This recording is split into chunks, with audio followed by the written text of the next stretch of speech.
دنیا میں یہود کوشش کر رہے ہیں پوری دنیا کو کنٹرول میں لینے کی. اس کی وجہ یہ ہے کہ سب سے قدیم آسمانی مذہب یہودیوں کا ہے اور اللہ نے ان کو بہت بڑی حکومت دی تھی. میں نے بتایا نا کہ دنیا میں جو خاندانی حکومتیں رہی ہیں وہ مذہبی ہی رہی ہیں. 3 مذہبوں نے دنیا میں دادا گیری کی ہے, بدماشی جسے کہتے ہیں, جائز بدماشی. ایک یہود نے کی ہے, پوری دنیا کو فتح کیا انہوں نے. پھر اللہ نے عیسائیوں کو غلبہ دیا, انہوں نے یہودیوں سے سارے علاقے چھین کے ان پہ حکومت کی. پھر اسلام جب دنیا میں آیا تو جو کام پہلے یہودیوں نے کیا تھا پھر ان کے ساتھ عیسائیوں نے کیا, تو پھر عیسائیوں کے ساتھ کس نے کیا؟ مسلمانوں نے. اچھا, کمال کی بات یہ ہے کہ مسلمانوں کی یہودیوں سے لڑائیاں نہیں ہوئی ہیں, بہت کم, صرف نبی کے دور میں تو ہوئی وہ خیبر میں اور بنو قریظہ وغیرہ سے. اس کے بعد بڑی لڑائیاں مسلمانوں کی یہودیوں سے کبھی بھی نہیں ہوئی. سارا ٹاکرا عیسائیوں سے رہا ہے, کیونکہ عیسائیوں نے یہودیوں سے علاقے چھین لیے تھے, تو یہودی پھر رعایا بن کے رہتے تھے. لیکن ان کو اس بات کا غم ہے کہ یہ تو سارا ہمارا حساب کتاب تھا نا. تو قرآن میں اللہ نے بتایا ہے کہ تمہارے جو پیغمبر دنیا میں آئے وہ نیک اعمال کی بنیاد پہ اللہ نے ان کو دنیا میں حکومت دی تھی. تم نے ان کی معیت میں جہاد کیا, وہ جہاد جس کے پیچھے صحیح موٹیویشن ہوتی ہے, اس میں مجاہدین کو ایک پاور ملتی ہے. اور جب جہاد کے پیچھے صرف پیسہ رہ جائے, زمین اور حکومت رہ جائے, تو اس جہاد میں طاقت نہیں رہتی, بلکہ وہ جہاد ہی نہیں رہتا ہے. تو اب یہ لوگ کہتے ہیں ہمارے پیغمبر تھے سلیمان علیہ السلام, داؤد علیہ السلام. تھوڑا سی تاریخ بتا دیتا ہوں نا, پتہ ہی ہوگا, لیکن نئے لوگ بھی آتے ہیں. ابراہیم علیہ السلام سے اصل میں تو تاریخ شروع ہوتی ہے نا, جو پیغمبروں کی جو ہمیں ملتی ہے. ویسے تو اس سے پہلے بھی پیغمبر آئے ہیں, لیکن جو دنیا میں زندہ قومیں ہیں ان کی ہسٹری کہاں سے ملتی ہے ہمیں؟ ابراہیم علیہ السلام. اس سے پہلے کی ہمیں ویسے کتابوں میں تو تھوڑا بہت تذکرہ مل جائے گا. من حیث القوم کوئی قوم نہیں ہمیں نظر آتی اب, کیونکہ وہ مذہب سارے یہودیت میں پہلے چلے گئے, اس کے بعد عیسائیت میں, اس کے بعد اسلام میں. تو ابراہیم علیہ السلام کا زمانہ آج سے تقریباً لگ بھگ 4000 سال پرانا زمانہ ہے. اوپر نیچے ہو سکتا ہے, کوئی پوری کیلکولیشن کسی کی نہیں ہے. تقریباً کتنا ہے؟ 4000 سال پرانا زمانہ. انبیاء آتے رہے تھے آدم علیہ السلام کے. اچھا, آدم علیہ السلام اور ابراہیم علیہ السلام میں کتنا ہے یہ نہیں پتا. اس میں اندازے لگائے جاتے ہیں کہ ہم سے آدم علیہ السلام کا زمانہ 10,000 سال پرانا ہے ہم سے, لیکن یہ کچھ بھی اس میں کوئی رائے نہیں قائم کی جا سکتی, کیونکہ کوئی تاریخ لکھنے والا تو تھا نہیں, وہ زمانے دنیا میں ختم ہو گئی ہیں. اب تو کوئی پرانی لاش ملتی ہے تو سائنسدان تحقیق کرتے ہیں کہ قبل مسیح ہے کہ بعد مسیح ہے. قاف میم لکھا ہوتا ہے نا, اب تو وہ بھی لکھنا چھوڑ دیا لوگوں نے, تو وہ اس سے پہلے کی بڑی بڑی تاریخیں. بہرحال تو ابراہیم علیہ السلام وہ نبی ہیں جن کو اللہ تعالیٰ نے بہت زیادہ نوازا تھا, کیونکہ بت پرست قوم کے خلاف کھڑے ہو گئے تھے. اور پھر ابراہیم علیہ السلام سے اللہ نے وعدہ کیا تھا کہ آپ کی اولاد میں ہم نبوت کو جاری کریں گے. میں کافی لمبی پہلے بتا چکا ہوں, بہت شارٹ کروں گا تاکہ آج ہمارا یہ ٹاپک نہ رہ جائے. تو ابراہیم علیہ السلام کی اولاد میں حضرت اسحاق علیہ السلام پیدا ہوئے, دوسری زوجہ سے اسماعیل علیہ السلام پیدا ہوئے, اور اسحاق علیہ السلام کی اولاد سے پھر 2 زوجہ تھیں, حضرت سارہ اور حضرت ہاجرہ. تو حضرت ہاجرہ سے نبی صلی اللہ علیہ وسلم پیدا ہوئے 2000 سال کے بعد ان کی نسل میں, یعنی ایک ہی پیغمبر پیدا ہوئے حضرت ہاجرہ سے جو محمد صلی اللہ علیہ وسلم تھے, اور مکہ میں جو ان کی اولاد ٹھہر گئی تھی. اور ادھر جو شام, آپ نا میپ کو پڑھا کریں, میپ کے بغیر بہت سارے قرآن کے واقعات سمجھ میں نہیں آتے. تو مجھے بھی میپ پڑھنے سے سمجھ میں نہیں آتے تھے, جب ٹریولنگ کی ہے تو ملک بیٹھنا دماغ میں شروع ہے, کون سا کنٹری کدھر کو ہے. بہت سی چیزیں پڑھنے سے نہیں آتی, ٹریولنگ سے آتی ہیں. اب میں حیران ہوتا تھا یہ مسلمان فوجیں یورپ کیسے پہنچ گئی تھی یار اس زمانے میں. اب جب میں خود گیا تو مجھے خیال ہو جب میں پہنچ سکتا ہوں تو فوجیں نہیں پہنچ سکتی کیا خیال ہے. لیکن ہمارا ٹریک تو الگ تھا نا, تو وہ پتہ چلا وہ ادھر سے آئی ہیں افریقہ کی طرف سے. آپ وہ دیکھیں نا نقشہ تو پتہ چلتا ہے, وہ وہاں سے علاقے فتح ہوتے ہوتے ادھر سے انہوں نے رائٹ پہ, آگے سمندر تھا تو رائٹ پہ ٹرن مارنا پڑا ان کو, رائٹ پہ ٹرن مارا, اٹلی میں گھسے, اٹلی سے آگے پھر جرمنی تھا, فرانس پہ آگے رک گئے تھے, ورنہ فرانس گیا تھا ہاتھ سے. تو وہ پھر آپس میں ہی بغاوت ہو گئی, آپس میں ہی لڑ پڑے تھے, ورنہ یورپ پہ مسلمانوں کا قبضہ ہو چکا ہوتا. تو لندن گیا تھا, صحیح ہے نا, لندن بھی گیا تھا گوروں کے ہاتھ سے, لیکن ہوا یہ کہ آپس میں پھٹا ہو گیا تھا, بغاوت ہو گئی, لڑائیاں ہو گئی دو کمانڈروں کی, تو یورپ کو پھر چھوڑ دیا. پھر آپس میں الحمدللہ ایسا لڑے, آج تک کیا ہو رہا ہے, اللہ کے فضل سے لڑ رہے ہیں الحمدللہ, ہر سطح پہ لڑ رہے ہیں اللہ تعالیٰ. میاں بیوی گھر میں لڑ رہے ہیں, حکومتیں آپس میں لڑ رہی ہیں, دوست سے لڑ رہا ہے, مذہبی اسکالر آپس میں لڑ رہے ہیں. تو اس لڑائی کی وجہ سے غیروں کا بڑا فائدہ ہے, وہ اتحاد کر رہے ہیں. مختلف ملکوں نے کرنسی ایک ایجاد کر لی, ٹھیک ہے نا, پاسپورٹ کی کوئی پابندی نہیں, یورپ نے ایک یونین بنا لی پوری, یہاں سے یہاں جاؤ کوئی مسئلہ نہیں, ادھر جاؤ ادھر جاؤ سب ہمارا ہے, وغیرہ وغیرہ. خیر, تو ابراہیم علیہ السلام کے جو شام میں جو سلسلہ چلا ہے نا, اچھا آج کا جو شام ہے پہلے اتنا نہیں تھا بلکہ یہ بڑا تھا. تو یہ اس میں فلسطین, اسرائیل, یہ سب علاقے آتے تھے. تو بیت المقدس تھا, وہاں پیغمبروں کا سلسلہ شروع ہوا, ہوتے ہوتے ہوتے آپ کو پتہ ہے کہ اسحاق علیہ السلام کی اولاد میں تھے یعقوب علیہ السلام, ان کا لقب تھا اسرائیل. یعقوب علیہ السلام کا کیا لقب تھا؟ اسرائیل. حضرت اسرائیل جو تھے یعقوب علیہ السلام ان کے بیٹے تھے یوسف, اور یوسف علیہ السلام مصر چلے گئے. سورہ یوسف میں ہے نا واقعہ, وہ ایک بادشاہ بن گئے مصر کے. تو بنی مصر کا نقشہ دیکھیں آپ, سعودی عرب یعنی مغرب کی طرف, جہاں سورج یہاں ہے نا سعودی عرب, تو سعودی عرب آئے گا پہلے, اس کے بعد مصر آئے گا, اور رائٹ سائڈ پہ ٹرن ماریں گے تو کیا آئے گا؟ اسرائیل آئے گا, فلسطین آئے گا. تو ایسا نہ ہو نکل جائے یہاں پہ گدھے پہ بیٹھ کے, ایسے نہیں, جہاز سے ٹرن مارنا پڑے گا آپ کو. تو مصر میں جو ہے نا یوسف علیہ السلام, وہاں کی حکومت ان کے ہاتھ میں آئی. مصر بڑا زبردست ملک تھا, ایک بڑی تہذیب, مصر کی تہذیب بہت پرانی ہے اور بڑے اسٹیبل لوگ تھے. تو وہاں پر یوسف علیہ السلام کی حکومت قائم ہو گئی. یوسف علیہ السلام بہت اقلیت میں تھے نا, وہ تھوڑے سے بنی اسرائیل آئے تھے, 90 کے قریب ان کا خاندان تھا. یعقوب علیہ السلام نے شادیاں بہت کی تھیں, اولاد ان کے بہت تھی. اب یہ انہوں نے کی تھی, اب آپ ان سے پوچھیں. تو یعقوب علیہ السلام کی اولاد میں برکت بہت ہوئی ہے. اس غم میں بھی انہوں نے شادی کی ہے جب یوسف علیہ السلام بچھڑ گئے تھے, اس دوران بھی انہوں نے نکاح کیا ہے. تو یہ ان لوگوں کے مسئلے نہیں تھے, یہ ہمارے مسئلے ہیں کہ ایکچولی کر کے نا, وہ کہتے بھائی غم بھی ساتھ ساتھ جھیلتے رہو اور شادیاں بھی ہوتی رہیں گی, بچے بھی ہوتے رہیں گے, قحط بھی پڑا, اولاد پھر بھی ہوتی رہی. سمجھتے ہو؟ تو یہاں تک کہ جب یوسف علیہ السلام, یعقوب علیہ السلام مصر گئے ہیں نا, جب پتہ چلا بیٹا بادشاہ بن گیا ہے, تو مولانا عبد الماجد دریا آبادی بڑے عالم گزرے ہندوستان میں, جو دنیاوی علوم کے بھی بڑے ماہر تھے. انہوں نے اپنی تفسیر میں لکھا ہے, وہ خود یعقوب علیہ السلام کی اولاد میں بھی, انہوں نے اپنا پورا نسب بھی بیان کیا ہے کہ ہمارا نسب اتنی پشتوں میں جا کے یعقوب علیہ السلام سے ملتا ہے. تو انہوں نے یہ لکھا ہے, جو بھی ان کی تحقیق ہوگی, وہ تورات انجیل کے بھی بڑے عالم تھے جو مولانا عبد الماجد دریا آبادی ہے نا, انگلش بھی بڑی اچھی تھی. مولانا شلوری تھانوی رحمۃ اللہ علیہ سے غالباً بیت بھی تھے, وہ بیت تھے, تبھی وہ جگہ جگہ شیخ اور مرشد تھانوی کا لفظ استعمال کرتے ہیں. تو دنیاوی دینی دونوں علوم کے بڑے ماہر تھے, بڑی ریسرچ. انہوں نے لکھا ہے کہ 90 افراد تھے یعقوب علیہ السلام کی, صرف بیٹے, بیٹیاں, بہویں, داماد, یہ ملا کے ٹوٹل کتنے تھے؟ 90. ان کے اکلوتے سربراہ تھے. تو یہ 90 افراد ہجرت کر کے گئے ہیں کہاں؟ مصر کی طرف. یہ سارے بنی اسرائیل تھے. سمجھتے ہو گے نہیں سمجھتے؟ جب یہ وہاں گئے ہیں تو اللہ نے ان کو حکومت دی, لیکن تھے منورٹی میں, اقلیت میں تھے. حکومت تو آ گئی, مصر کی خدمت بہت کی, لوگوں میں ان کی عزت, لیکن ظاہر ہے جب آپ اقلیت میں ہوتے ہیں تو آہستہ آہستہ کمزور ہونا شروع ہو جاتے ہیں. غیر قوموں میں حسد ہوتا ہے کہ یہ دوسرے ملک سے آئے ہوئے ہم پہ کیوں حکومت کر رہے ہیں, یہ ادھر سے آئے ہوئے لوگ. اچھا تہذیب ان کی اچھی تھی, مصریوں کو تو غیر مسلم تھے نا, بت پرست تھے وہ, تو بت پرستوں کی ان کے مقابلے میں کیا تہذیب ہوگی؟ پلہ کس کا بھاری تھا؟ تہذیب کے لحاظ سے ان کا بھاری تھا, لیکن اکثریت میں وہ تھے. تو پھر یہ تھوڑا تھوڑا دین سے دور ہونا بھی شروع ہو گئے. جب دین سے بھی دور ہو رہے ہیں, آپ اقلیت میں بھی ہیں, تو آہستہ آہستہ دوبارہ مصریوں کا غلبہ ہونا شروع, اور قوم پرستی کا نعرہ لگایا گیا. یہ بنی اسرائیلی ہیں, ہم قبطی ہیں, یہ غیر ہیں, یہ حالانکہ بھائی غیر ہیں, لیکن انہیں تمہیں بنایا کتنا ہے؟ تمہارے ملک کو قحط سے بچایا ان لوگوں نے, تمہیں تہذیب سکھائی, تمہیں ایمان دیا نا. یہ قوم پرستی انتہائی غلیظ اور بدبودار نعرہ ہے.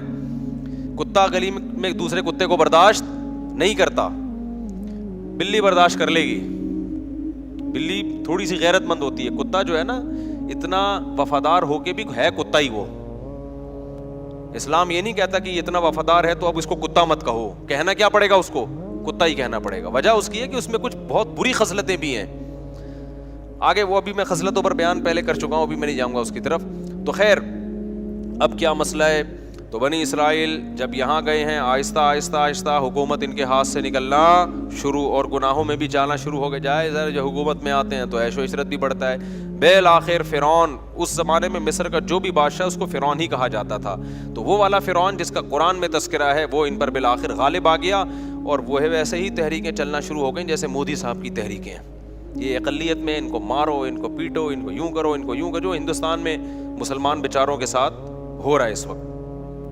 تو ظلم شروع ہوا فرعون کا, اور قرآن کہتا ہے کہ ایسا سخت ظلم بنی اسرائیل کے اوپر کہ یقتل ابناءہم ویستحیی نساءہم, مردوں کو قتل کر دیا جاتا تھا, عورتوں کو چھوڑ دیا جاتا تھا تاکہ ہم ان سے اپنی نسل ان سے پیدا ہو ہماری, یا ان کو ہم لونڈی بنائیں, غلام بنائیں.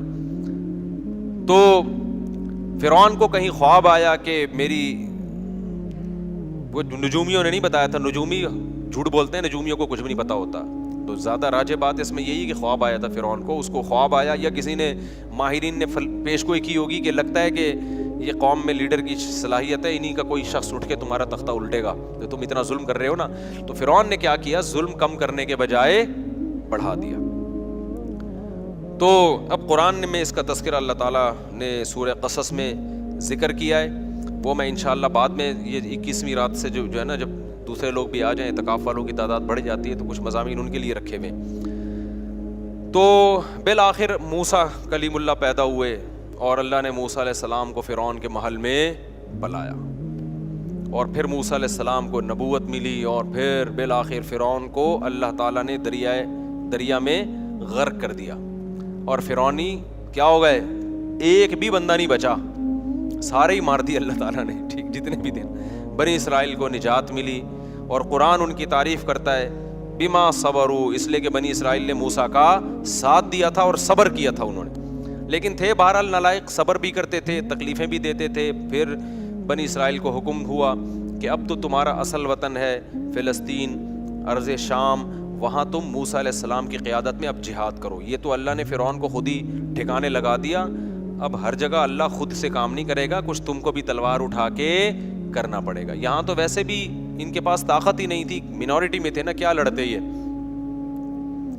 تو بنی اسرائیل نے کہہ دیا ہم نہیں جائیں گے, اذهب انت وربک فقاتلا, کیونکہ غلامی میں اتنا عرصہ گزار چکے تھے کہ ذہن کیا بن گیا تھا, غلام. آپ اگر غلام بنے رہو نا کچھ دن تک, تو آپ کا دماغ میں مینٹل لیول کیا ہو جاتا ہے.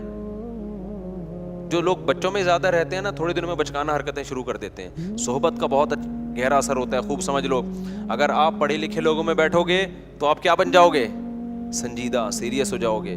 آپ اگر ہر وقت مسخروں کے ساتھ بیٹھو گے تو چھچھورے بن جاؤ گے آپ, سنجیدگی آپ میں سے ختم ہو جائے گی.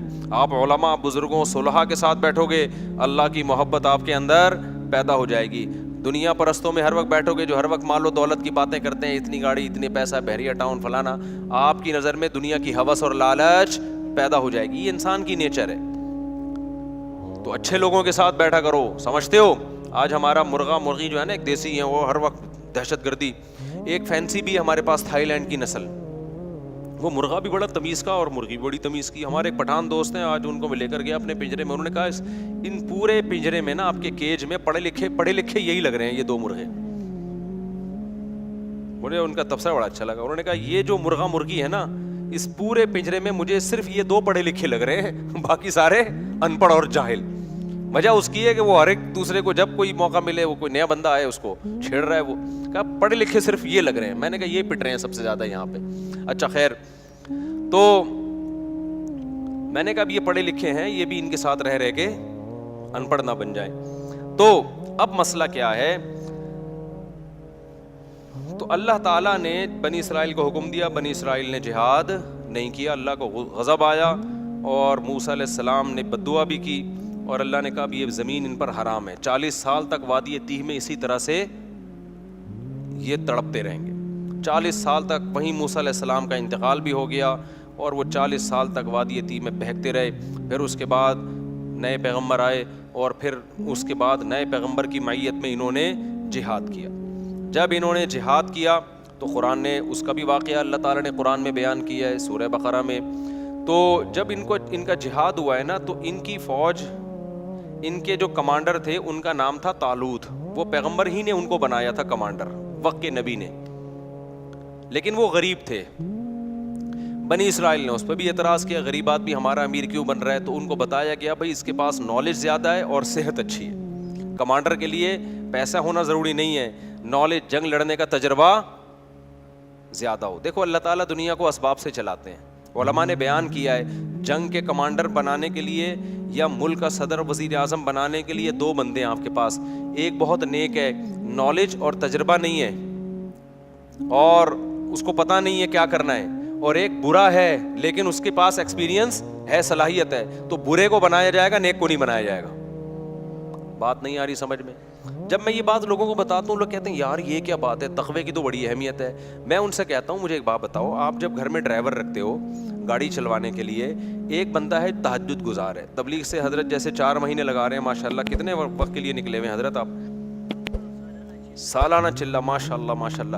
تو وہ بھی سالانہ چلے کے لیے نکلا ہوا تھا, ابھی تازہ چلہ لگا کر آئے, لیکن وہ گاڑی چلانی نہیں آتی. دوسرا گٹکا بھی کھاتا ہے, پان بھی کھاتا ہے, چرس بھی پیتا ہے, لیکن گاڑی چلانا اس کو آتی ہے. تیسرا کوئی آپشن آپ کے پاس نہیں ہے, تو ڈرائیور کس کو بناؤ گے آپ؟ نیک کو تھوڑی بناؤ گے. بولو گے بھائی تو بہت نیک ہے لیکن جو کام تجھے دیا جا رہا ہے تجھ میں اس کی صلاحیت نہیں ہے. ہاں نیک ہونا, دونوں ڈرائیور اگر ڈرائیور ہیں پھر جو نیک ہے اس کو ترجیح دی جائے گی. پھر دیکھا جائے گا یار اس کا 4 مہینے لگے ہوئے, اس کے نہیں لگے, تو میں کم از کم اگر کسی کو ڈرائیور رکھوں گا تو میں 4 مہینے والے کو ترجیح دوں گا, یار یہ ڈرائیور بھی ہے اور نیک بھی لگ رہا ہے, یہ ذکر اذکار کرے گا فارغ وقت میں, گانے نہیں سنے گا گاڑی میں بیٹھ کے, چرس نہیں پیے گا. سمجھتے ہو کہ نہیں سمجھتے؟ تو ہمیشہ کام اس کے سپرد کیا جاتا ہے جو کام کا اہل ہو. یہ نبی کی بھی سنت ہے, صحابہ کی بھی سنت ہے, پیغمبروں کی بھی سنت ہے. تو پیغمبر نے طالوت کو امیر بنا دیا اور کہا کہ اللہ کے حکم پہ بنا رہا ہوں. لوگوں نے کہا یہ تو پیسے ہی نہیں ہے ان کے پاس, غریب آدمی. تو پیغمبر نے کہا اس کی غربت کو مت دیکھو, اس کی صحت بھی ہے. لڑائی کے لیے کیا چاہیے؟ صحت چاہیے. کمانڈر ہونے کے لیے جگرا چاہیے, صحت, کانفیڈنس, دل مضبوط. اور دوسرا علم ہے اس کے پاس, نالج ہے, نقشوں کا پتہ ہے, کدھر سے جانا ہے, کدھر سے ٹن مارنا ہے, دشمن کے حملے کیا ہوتے ہیں, ان کی چالوں کو سمجھتا ہے یہ. لہذا یہ طالوت کیا بنے گا؟ یہ تمہارا کمانڈر بنے گا. سمجھتے ہو کہ نہیں سمجھتے ہو؟ تو طالوت کو بنا دیا گیا, بولو, کمانڈر. اسی طالوت کی فوج میں حضرت داؤد تھے جو ابھی تک پیغمبر نہیں بنے تھے. بنی اسرائیل کی ایک عام فرد تھے اور حضرت یعقوب علیہ السلام کی اولاد میں تھے, ظاہر ہے بنی اسرائیل میں سے تھے. اب کیا ہوا ہے کہ جب یہ لشکر گیا ہے لڑنے کے لیے تو یہ بہت تھوڑے تھے اور دشمن بہت زیادہ. تو اللہ نے ان کو امتحان میں ڈالا, کیونکہ اسباب کی دنیا میں بڑا مشکل تھا. تو اللہ چاہتے تھے اسباب تو ہے نہیں تو تقویٰ تو ہونا کم از کم. اسباب بھی نہیں ہے, تقویٰ بھی نہیں ہے, تو پھر کس چیز کی فتح ملے گی بھائی؟ اللہ کی مدد کیوں آئے گی؟ افغانستان میں طالبان نے امریکہ کو بھگا دیا نا, تو اسباب تو نہیں تھے, لیکن اس اسباب کی تلافی کس چیز نے کی ہے؟ اللہ کے خوف نے, آخرت کی لالچ نے. تو دونوں ہی چیزیں نہ ہوتی تو پھر پلڑا کس کا غالب تھا؟ اللہ کہتا ہے وہ بھی ایسے ہی, تم بھی ویسے ہی, تو پاور تو اس کے پاس ہے, تو تمہیں کس بات کی میں فتح عطا کروں؟ سمجھتا نہیں ہے نا بات کو. تو دونوں ہی چیزیں اگر مارکیٹ سے شارٹ ہوں تو پھر میرے بھائی گھر پہ آرام سے بیٹھ کے اللہ اللہ کرنا چاہیے, بڑے بڑے کاموں کا نہیں سوچنا چاہیے. تو خیر اب کیا تھا, اللہ میاں نے ان کو آزمایا کہ ان کا تقویٰ چیک کرنا ہے. تو پیغمبر نے ان کو بتا دیا, طالوت کو بتا دیا, اور طالوت نے پھر لوگوں کو بتا دیا کہ بھائی دیکھو یہ پانی آئے گا, نہر آئے گی, شدید پیاس لگے گی, لیکن اس نہر سے پانی پینا نہیں ہے, برداشت کرنا ہے اللہ کے لیے. جس نے پانی پی لیا تو اس کا مجھ سے کوئی تعلق نہیں ہے, جو پانی نہیں پیئیں گے وہ میرے ہیں. یہ بڑی آزمائش تھی. قرآن کہتا ہے بنی اسرائیل میں اکثر نے پانی پی لیا. اکثر نے کیا کر لیا؟ پانی پی لیا. گناہ کیا, اللہ کی نافرمانی کی. اس کا نتیجہ یہ نکلا, آخر جو دشمن جو تھا نا اس کے کمانڈر کا نام تھا جالوت. وہ بڑا پاورفل آدمی, اس کے پاس بڑی فوج تھی. تو اس گناہ کی نحوست یہ ہوئی کہ جن نے پانی پیا انہوں نے کہہ دیا کہ ہم میں اس سے لڑنے کی طاقت نہیں, ہمارے حوصلے پس بھائی, یہ بہت بڑی جماعت ہے, ہم نہیں لڑ سکتے, نکلو بھاگو. اس سے کیا پتہ چلتا ہے؟ جہاد میں، جنگ میں گناہ جو ہے نا، اللہ کی نافرمانی، اس کی نحوست پڑتی ہے. صرف جہاد میں نہیں، جو بھی بڑے کام ہے نا، حوصلے والے کام، وہ حوصلے والے کام گناہگار لوگ نہیں کر پاتے، وہ پرہیزگار لوگ کر پاتے ہیں. خدا کا خوف ہوتا ہے نا، گناہ سے بچتا ہے، اس کی ایک الگ سے موٹیویشن ملتی ہے انسان کو، حوصلہ ملتا ہے اللہ کی طرف سے. گناہگار لوگوں کے حوصلے کیا ہوتے ہیں؟ پست. وہ مشکل موقعوں پہ پتلی گلی سے بول لیا کرو نا زبان سے، یار نکل جاتے ہیں. جب مشکل موقع آئیں گے نا، نکل لے گا پتلی گلی سے. تو انہوں نے بھی یہی کیا. وہ اب اور مشکل ہو گئی. جنہوں نے پانی نہیں پیا تھا وہ کیا تھے؟ بہت تھوڑے. وہ اور تھوڑے رہ گئے، ان کے تو حوصلے پست ہو گئے. لا طاقت لنا اليوم بجالوت وجنودی، ہم میں جالوت اور اس کے لشکر سے لڑنے کی پاور نہیں ہے.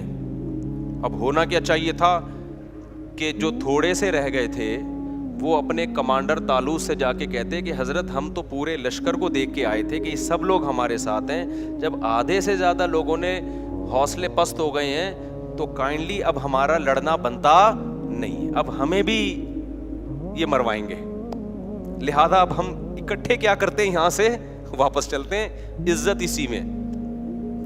لیکن نہیں، انہوں نے گناہ کیا تھا نا، اس کی نحوست. انہوں نے نیکی کی تھی، پیاس کے باوجود پانی نہیں پیا. یہ تعویل نہیں کی کہ یار پانی پئیں گے تو لڑیں گے نا. نہیں بھائی، جب اللہ نے کہہ دیا پیاسے لڑو تو بس اللہ فتح دے گا اسی میں.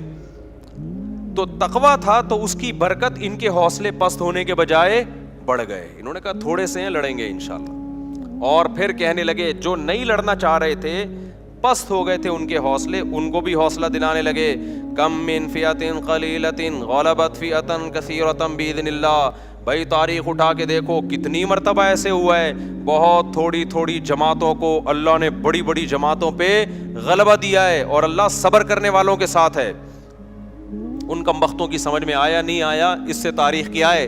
خاموش. پھر قرآن کہتا ہے جب مقابلہ شروع ہوا ہے نا، تو اتنا بڑا لشکر اور ادھر تھوڑے سے لوگ جو اور تھوڑے سے ہو گئے تھے، ان کو اندازہ ہو گیا کہ اسباب کی دنیا میں ہم میں اس لشکر سے لڑنے کی طاقت نہیں ہے، اب اللہ ہی مدد کرے گا. تو کیا دعا مانگ رہے ہیں؟ دعا بڑی خاندانی ہے، مجھے بڑا مزہ آتا ہے یہ دعا میں، بڑی خاندانی دعا. دیکھو وہ یہ دعا بھی مانگ سکتے تھے، ربنا اجعلنا صابرن، اے اللہ ہمیں صابرین، ہمیں کیا بنا دے؟ صابر بنا دے، ہمیں فتح دے دے. یہ بھی کہہ سکتے تھے نا، ہمیں اس لشکر پہ کیا دے دے؟ فتح دے دے. ہمیں صبر کرنے والا بنا، بھاگنے سے بچا. نا نا نا نا، ان کو پتا تھا صبر سے کام نہیں چلے گا. ربنا افرغ علینا صبرا، اے اللہ صبر کی بالٹیاں انڈیل دے ہمارے اوپر. تھوڑا صبر نہیں چاہیے ہمیں، بہت بڑا لشکر ہے، ہمارے قدم کیا ہوں گے؟ اکھڑیں گے. آسمان سے نا افراغ کہتے ہیں، جیسے بالٹی میں پانی ہو نا، وہ آپ نے خالی کر دی، یوں کر کے انڈیل دیا تو وہ کیا ہو گئی؟ خالی ہو گئی، پوری بالٹی آپ نے انڈیل دی. افرغ علینا صبرن، یہ بلاغت ہے، صبر کی کوئی بالٹیاں تھوڑی اوپر سے نازل ہوں گی. سمجھانے کے لیے کہ ایسے صبر دے جیسے صبر کی ہمارے اوپر بالٹیوں کی پورے نہا جائیں ہم صبر کے اندر. اتنا طاقتور صبر چاہیے اس لشکر سے لڑنے کے لیے ہمارے اندر. جب تک تو ایسا صبر نہیں دے گا ہم نہیں لڑ سکتے، تو ہمیں ایسا صبر چاہیے. تو نیت بھی کر رہے تھے نا لڑیں گے ہم. افرغ علینا صبرا وثبت اقدامنا، اور ہمارے قدموں کو جما دے، پیچھے نہ ہٹیں ہم. وانصرنا علی القوم الکافرین، اور ان کافروں پر ہماری مدد کر. پہلے صبر مانگا ہے، پھر کیا مانگی ہے؟ مدد. کہ ہمارے جو کرنے کا کام ہے نا، اے اللہ پہلے وہ تو ہو جائے. ہم جو اللہ سے مدد مانگ رہے ہوتے ہیں کہ اے اللہ میں بھاگ جاؤں پھر بھی کیا ہو؟ ہماری مدد ہو. نہیں آئی بات سمجھ میں؟ اے اللہ میں شادی نہ کرنا چاہوں پھر بھی میری 4 شادیاں ہو جائیں. ہمارے جامع میں استاذ ہیں، وہ ایسے لیٹے ہوئے رہتے تھے نا، اکثر ایسے لیٹے رہتے تھے کہ یار تم 2-2 3-3 تمہیں پتہ نہیں کہاں سے رشتے مل جاتے ہیں، میں تو مجھے کوئی رشتہ ہی نہیں مل رہا. میں نے کہا میں تو جب بھی آتا ہوں آپ یہاں بیٹھے ہوتے ہیں یوں ٹیک لگا کے نا ایسے. میں نے کہا ایسے تو پہلا نہیں ملتا میرے بھائی اس زمانے میں. کوئی ہلو جلو، کچھ سفر کرو، کوئی رشتوں کا پیغام بھیجو، کوئی پٹو، کوئی بدنامی مولو، اس کے بعد جا کے نہ ہوتا ہے نہ رکھا جاتا ہے. رکھنے میں بھی پھر قربانیاں دینی پڑتی ہیں. تو ہم یہ چاہتے ہیں کہ ہم کچھ نہ کریں اور ساری مدد کس کی طرف سے آئے؟ اللہ کی طرف سے. بے روزگار آدمی کر کیا رہا ہوتا ہے؟ وظیفے پڑھ رہا ہوتا ہے. ابے بھائی تو صبح اٹھ کے جا, روزگار تلاش کر, تو محنت کر, پھر اللہ سے دعائیں بھی مانگ. خود دھیلے کا نہیں کرے گا. لڑائیاں گھروں میں ہو رہی ہیں, اس لڑائی پہ غور کر کے کہ اس کی ریزن کیا ہے, لڑائی کیوں ہو رہی ہے. میرے اندر خرابی ہے تو میں اس خرابی کو ٹھیک کروں, اس کے اندر خرابی ہے تو اس کی اصلاح کی کوشش کی جائے, اس کے بعد اللہ سے دعا مانگی جائے. اس خرابی کی اصلاح کی کوئی کوشش نہیں کرتا اور ڈائریکٹ وظیفوں پہ آئے ہوئے ہوتے ہیں. سیٹ کس پہ ہو گئے ہیں؟ اولاد آپ کی بگڑ رہی ہے, تھوڑا سا ٹائم نکال کے غور کرو, یار میری کوئی خرابی تو نہیں ہے جس کی وجہ سے بچے بگڑ رہے ہیں. کہیں میرے اندر تو کوئی خرابی نہیں ہے, میں نے ٹائم نہیں دیا ان کو, ان کی تربیت کی, محبت سے کوشش نہیں کی. آپ نے پوری کوشش کی پھر بگڑے تو اللہ سے دعا مانگے. اپنا کوئی ذمہ داری پوری نہیں کرنی اور ڈائریکٹ ڈال کس پہ دینا ہے. آپ کو فالج ہو گیا, یار اللہ تعالیٰ نے مجھے آزمائش میں ڈالا, میری کوئی ٹیکنیکل مجھ سے خطا تو نہیں ہوئی جس کی وجہ سے مجھے فالج ہوا ہے. میں روزانہ 6 انڈے کیوں کھا رہا تھا, میں گائے کا گوشت کیوں کھا رہا تھا, میں اتنی چینی کیوں کھا رہا تھا, میں کر کیا رہا تھا, میں جو اتنی خوراک بنتی ہے صبح شام پھوڑے جا رہے ہیں اور پھر اس کے بعد دھماکے کے ساتھ پھٹ پھٹا کے کیا ہو جاتے ہیں, ہلاک ہو جاتے ہیں. پھر لوگ کہتے ہیں اللہ کی یہی مرضی تھی, اللہ کی یہی مرضی تھی اس قسم کے لوگوں کے ساتھ, ٹھیک ہے نا, کہ وہ اسی طرح پھٹیں. ہاں کچھ ہوتے ہیں احتیاط کر رہے ہوتے ہیں پھر بھی اٹیک ہو جاتا ہے, وہ اللہ کی مرضی ہے. تو اپنا کام میرے بھائی پورا کرنا ہے, پھر بھلے پھٹ بھی جاؤ اور آدھا اللہ نہ کرے کسی کو فالج ہو, کچھ بھی ہو, پھر چلو اللہ کی طرف سے صبر کی توفیق بھی ملتی ہے. تو ہمارے یہاں ایسا کچھ بھی نہیں ہے, سارے الٹے کام کر کے پھر ڈالتے کس پر ہیں, اللہ میاں پہ ڈالتے ہیں کہ یار وہاں سے مسئلہ خراب ہو رہا ہے. اچھا خیر, تو اب انہوں نے کیا دعا مانگی اللہ سے یہ سمجھنے کی ہے. انہوں نے ڈائریکٹ یہ نہیں کہا اللہ ہمیں ہماری مدد کر, پہلے کہ اللہ ہمارے قدم تو جما, کیونکہ جن کے قدم جمتے ہیں مدد انہی کے ساتھ ہوتی ہے, بھگوڑوں کے ساتھ مدد نہیں ہوتی. تو پہلے اللہ جو ہماری ذمہ داری ہے نا وہ ہم سے پوری ہو جائے, ہم بھی نیت کر رہے ہیں تو بھی توفیق دے. اور قدم جمنے سے پہلے کیا ہے, جن کو صبر کی توفیق نہیں ملتی ان کے قدم نہیں جمتے, تو ہمیں صبر کی توفیق بھی چاہیے. اور نمبر 2, صبر بھی معمولی نہیں, صبر کی بالٹیاں ہمارے اوپر انڈیل دے. پھر آخر میں کہہ رہے ہیں کہ وانصرنا علی القوم الکافرین, ان کافروں پر ہماری مدد کر. تو بڑے جگر سے لڑے نا وہ لوگ, اور لڑنے کے بعد قرآن کے الفاظ ہیں, اسی لشکر میں ایک داؤد بھی تھے. ایک تو ان تھوڑے سے لوگوں کا اتنے بڑے لشکر سے لڑنا یہ اللہ کی رضا کے لیے. پھر ایسے موقع پہ ہر آدمی کی کوشش ہوتی ہے میرا ٹاکرا کمزور کے ساتھ ہو, کیا خیال ہے, تاکہ میں کم از کم سیو سائڈ پہ رہوں. 2-4 پتلے پتلے لوگوں کو میں ڈیلیٹ کر کے آ کے طالوت کو بتاؤں گا کہ میں نے 6 بندے مارے, میں نے اس لڑائی میں میں نے 8 بندے مارے.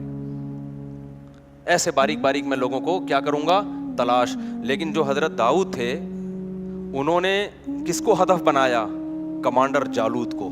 ظاہر ہے وہ سب سے زیادہ پاورفل تھا, تو ہدف کس کو بنا رہے ہیں کہ میرا ٹاکرا کس سے ہوگا, جالوت سے ہوگا. تو اللہ کو یہ ادا بڑی پسند آئی. قرآن کہتا ہے وَقَتَلَ دَاوُودُ جَالُوتَ, داؤد نے کس کو قتل کیا, ڈائریکٹ جالوت کو جا کے قتل کیا. کہ چھوٹے موٹے کام کرنے کا نہیں ہے, جب بڑی جنگ ہے تو پھر کارنامے بھی بڑے ہوں گے. تو جا کے کیا, اس لیے میں کہتا ہوں ایک نہیں کرو, کرو تو 4 کرو ورنہ کمارے رہو. استغفر اللہ, یہ پھر موضوع ادھر کو کہاں گیا. اچھا خیر, تو کچھ کر کے جاؤ نا دنیا میں, پتا تو چلے کچھ الٹا کر کے گیا ہے, سیدھا کر کے گیا ہے, کیا کر کے گیا. لوگ باتیں, غیبت بھی ہوگی, برائیاں بھی ہوں گی, پٹو گے بھی, لیکن بدنام جو ہوں گے تو کیا نام نہ ہوگا, کیا خیال ہے بھائی. ایسا ہی تو یہ تو سب ایک ایک کر کے جا رہے ہیں دنیا سے. اچھا استغفر اللہ, حقوق بھی ہے اس پہ, پھر وہ پھر میں کبھی اس وقت بیان کروں گا انشاءاللہ.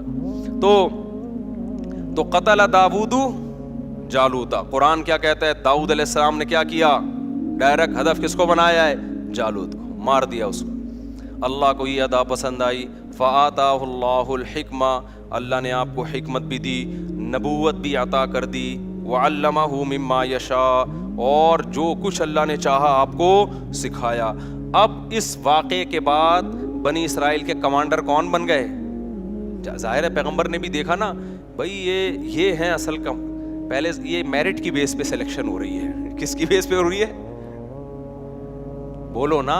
کوٹا سسٹم نہیں تھا بنی اسرائیل میں اس زمانے میں کہ ہمیں کمانڈر بنانے کے لیے بنی اسرائیل کے وہ کتنے تھے, ان کی جماعتیں 12 قبیلے تھے نا, تو 12 قبیلوں میں ہر قبیلے کے اتنے کوٹے ہیں, اتنے لوگ ہوں گے. اب چونکہ اس قبیلے کا بن چکا ہے تو اگلا اس قبیلے کا. یہ کوٹا سسٹم بنی اسرائیل میں نہیں تھا. ان میں کیا تھا؟ میرٹ کی بیس پہ, صلاحیت کی بیس پہ. دیکھا بھائی داؤد میں سب سے بہتر صلاحیت ہے, تو اب بنی اسرائیل کے چیف آف آرمی اسٹاف کون ہوگا؟ آرمی چیف کون ہوگا؟ داؤد ہوں گے. اب داؤد علیہ السلام نے جو پہلی دفعہ اتنی قربانی دی تھی تو اللہ کے خوف سے دی تھی نا, تو ان میں اللہ کا خوف بھی تھا, تقویٰ پہلے سے موجود تھا. تو بالآخر بنی اسرائیل کے بادشاہ کون بن گئے؟ بولو نا, تمہارے چپ کیوں بیٹھے ہوئے ہو؟ داؤد علیہ السلام بن گئے. داؤد علیہ السلام نے خلافت سنبھالتے ہی کام کیا شروع کیا؟ اقدامی جہاد, جس پہ آج یہودی اور عیسائی مسلمانوں پہ اعتراض کرتے ہیں کہ تم لوگوں نے تو علاقے کے علاقے فتح کیے. اللہ نے داؤد علیہ السلام کو حکم دیا کہ آپ نے اب علاقوں کے علاقے کیا کرنے ہیں؟ تلوار کی زور سے فتح کرنے ہیں. وہاں پر اللہ کا حکم نافذ کرنا ہے. کسی کو تلوار کی طاقت سے یہودی یا مسلمان نہیں بنانا آپ نے. ہاں, حکم کس کا نافذ کرنا ہے؟ اللہ کا. داؤد علیہ السلام نے جہاد شروع کیا. بڑی ٹینشن یہ تھی کہ بڑی بڑی جماعتوں سے, بڑے بڑے قبیلوں سے مقابلہ ہوتا تھا, تیر بھی لگتے تھے, تلواریں بھی چلتی تھیں, زخمی بہت ہوتے تھے. اللہ نے داؤد علیہ السلام کے ذریعے بنی اسرائیل کی حکومت قائم کرنی تھی دنیا میں. اللہ نے داؤد علیہ السلام کو معجزے دینا شروع کر دیے. سب سے پہلا معجزہ, آپ کے ہاتھ میں لوہا پگھلا دیا اللہ تعالیٰ نے. جس طرح سے چاہیں لوہے کو کیا کر لیں؟ موڑ لیں. بڑی بڑی زرہیں بنانا شروع کی داؤد علیہ السلام نے, ڈھالیں بنانا شروع کی تاکہ جنگوں میں دفاع ہو. لتحصنکم من بأسکم, قرآن کہتا ہے داؤد کے ہاتھ میں ہم نے لوہے کو پگھلا دیا تاکہ وہ تمہیں جنگوں میں حفاظت کرے. تو پھر داؤد علیہ السلام کو اللہ نے دولت بھی بہت دی. جب دولت بہت دی تو پھر شادیاں بھی انہوں نے بہت کی. وہ ہماری طرح نہیں تھے کہ ایک بیوی ایک بچے. جب وسائل ہے تو بھئی حلال کیا ہے, تو بہت ساری شادیاں کی. تورات اور انجیل میں ہمیں ملتا ہے کہ بہت ساری بیویاں تھیں داؤد علیہ السلام کی, معذرت کے ساتھ. سمجھتے ہو, انہوں نے معذرت کے ساتھ نہیں کی, یہ میں آپ سے معذرت کر رہا ہوں کہ میں بیان کیوں کر رہا ہوں. تو داؤد علیہ السلام کو اللہ نے پرندوں کی بولیاں بھی سکھائیں. داؤد علیہ السلام کے معجزوں میں جیسے یوسف علیہ السلام کا معجزہ تھا خوبصورت چہرہ, حسن اللہ نے دیا, تو داؤد علیہ السلام کا معجزہ کیا تھا؟ بولو نا, خوبصورت آواز. بہت خوبصورت آواز میں وہ زبور کی تلاوت کیا کرتے تھے. اللہ نے ایک مستقل کتاب بھی دی داؤد علیہ السلام کو. ایسی زبردست تلاوت ہوتی تھی, اور جب اللہ کا ذکر کرتے لا الہ الا اللہ کا, تو پہاڑوں سے بھی لا الہ الا اللہ کی آوازیں آنا شروع ہو جاتی. یا جبال اوبی معہ والطیر, پرندے آپ کے سر پہ جمع ہو جایا کرتے تھے. وہ زبور کی تلاوت بھی سنا کرتے تھے اور آپ کی آواز سے بھی محظوظ ہوا کرتے تھے. پھر داؤد علیہ السلام عبادت گزار, ایک طرف دن میں کمانڈر ہیں اور رات میں کیا ہیں؟ پوری رات عبادت کرتے تھے. ایک دن روزہ, پوری زندگی داؤد علیہ السلام کی ایسے گزری ہے, ایک دن روزہ ایک دن ناغا, ایک دن روزہ ایک دن ناغا. حدیث میں آتا ہے سب سے بہترین روزہ داؤد کا روزہ تھا. پوری زندگی ایسے کیا, ایک دن روزہ ایک دن ناغا. اگر ہمارے کوئی ڈاکٹر صاحب اس زمانے میں ہوتے تو ڈاکٹر صاحب کیا کہتے داؤد علیہ السلام سے, کیونکہ آپ نے ایکچولی لڑنا بھی ہے, آپ کی بیویاں بھی اتنی ساری ہیں, تو آپ ایسا کریں کہ صبح ناشتے میں آپ یہ لیا کریں. ناشتہ بہت ضروری ہے داؤد علیہ السلام, ناشتے کے بغیر زندگی بولو نا نہیں ہو سکتی. ایکچولی کچھ نہ کچھ ناشتہ ہونا چاہیے. پھر 2 گھنٹے کے بعد کچھ بسکٹ کا انتظام ہونا چاہیے. فاسٹنگ بہت بری چیز ہے, سمجھ میں آ رہی ہے بات؟ پھر پہلے ہم ڈاکٹر سے یہی سنتے تھے, ہر تھوڑی دیر کے بعد بکریوں کی طرح کچھ نہ کچھ آپ کھاتے رہیں. حکیم اور ٹائپ کے تھے ڈاکٹر, اور ناشتہ بہت ضروری ہے. تو پھر داؤد علیہ السلام لڑنے کے قابل نہ رہتے. داؤد علیہ السلام بھوکے رہتے تھے. ایک دن روزہ ہے, ایک دن کیا ہے؟ ناغا ہے. اور جب ناغا ہے تو وہ بھی کم کھاتے تھے. اس سے پتہ چلتا ہے بھائی کم کھانے والا زیادہ بیویاں بھی رکھ سکتا ہے اور میدان جہاد میں علاقے بھی فتح کر سکتا ہے. اور جو صبح و شام برگر پھوڑ رہا ہے نا, پیزا برگر پھوڑ رہا ہے, اور یہ جو کچھ ہم کھا رہے ہیں آج کل, تو یہ برگر تو بن سکتا ہے گول, یہ گول گپے کی دکان بھی کھول سکتا ہے, یہ کسی کی آنکھوں میں آنکھیں ڈال کے بات نہیں کر سکتا. تو چھوڑ دو یہ جو چیزیں تم کھا رہے ہو نا, بھوکا رہنے سیکھو. خیر, آگے اللہ تعالیٰ فرماتے ہیں کہ داؤد علیہ السلام کی جب حکومت قائم ہوئی ہے تو ان کے بڑے معجزے اللہ نے ذکر کیے. تو داؤد علیہ السلام کو اللہ نے بیٹے دیے سلیمان. تو یہاں پر وہ سلیمان علیہ السلام کا واقعہ ہے. اب میں وہ واقعہ جلدی سے سنا دیتا ہوں. یہ تمہیز ضروری تھی ورنہ سلیمان علیہ السلام نئے لوگوں کی سمجھ میں نہیں آتے. تو اللہ تعالیٰ فرماتے ہیں ہم نے داؤد اور سلیمان کو علم دیا. وَوَرِثَ سُلَيْمَانُ داؤد, سلیمان وارث بنے داؤد کے. قَالَ يَا أَيُّهَا النَّاسِ, اور لوگوں سے کہنے لگے اے لوگو, عُلِّمْنَا مَنطِقَ الطَّيْرِ, اللہ نے ہمیں پرندوں کی بولیاں سکھا دی ہیں. وَأُوتِينَا مِن كُلِّ شَيْءٍ, اور حکومت چلانے کے لیے جتنی ضروری چیزیں ہیں ساری کے ساری اللہ نے ہمیں دے دی ہیں. إِنَّ هَذَا لَهُوَ الْفَضْلُ الْمُبِينُ, یہ اللہ کا بہت بڑا